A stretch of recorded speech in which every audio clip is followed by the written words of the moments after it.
All right, Josh has a question where he says, "Hey, Beau, I have an opportunity to buy an insurance agency. It is an independent agency, non-franchise. They want $600,000. I just signed an NDA and I'm getting their last 3 years of tax returns.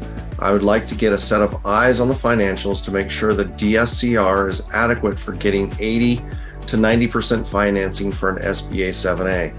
I have experience in the insurance business, but this is a little intimidating for me. It's hard to know if I'm getting a good deal. What are your suggestions for figuring this out?" All right, Josh, great question. It is intimidating to figure out, okay, is this thing in a debt service? Am I overpaying for this business? And quite honestly, this is what I do.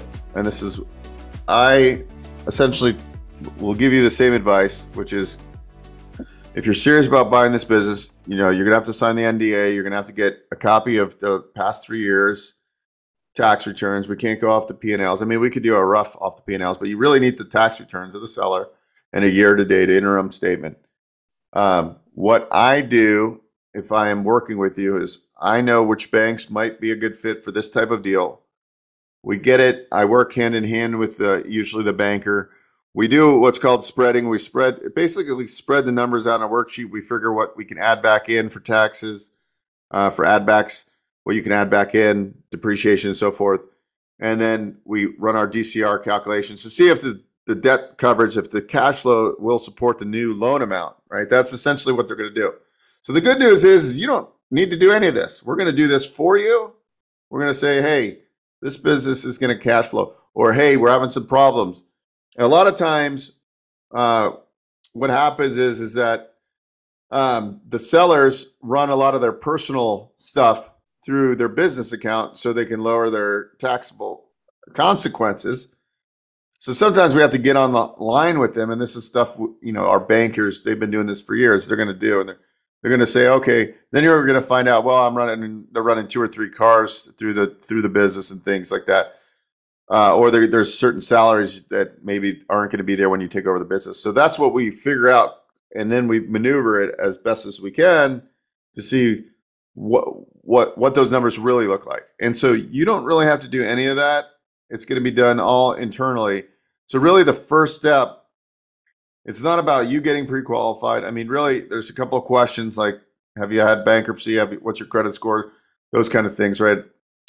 But when it really comes down to it, the first thing, if you know, hey, I'm a good borrower, I got great credit, I have solid income right now on my W-2 job or my business that I own, then that shouldn't be the issue. What the issue is going to be is there enough cash flow, or is there enough projected cash flow that come in? And that's all taken care of. So the easiest way of doing it is getting those financials, talking to somebody like me, getting with the right funding source, and then they're gonna spread the deal out, and then they're gonna come back and say, hey, the cash flow is good, or hey, what about, is there anything we can add back in? There might be some back and forth, which is common.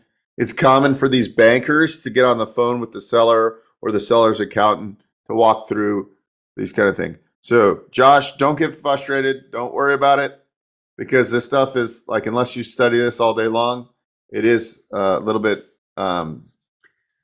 it's a little bit kind of scary when you haven't bought in businesses and so forth. I mean, I learn every day, and there's a lot to go, but that's the importance of getting the right banker to work with you on these acquisitions. And that's what I do, is I get the right banker for you that likes these type of deals and the highest probability of funding these deals. So anyways, Josh, great question.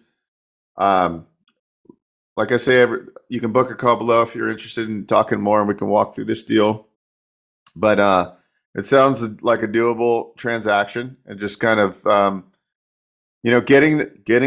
an NDA and getting the financials of the business and really going through and getting a banker to look at it, right? That's usually the easiest way of doing it. A lot of people are like trying to do everything themselves. Go get a banker to tell you, hey, yeah, we can lend on this. That means, the cash flow is pretty strong off bat. And then you start doing your due diligence, right? You do any kind of inspections and make a list of questions. But if it passes the sniff test from a banker, that's a great starting point.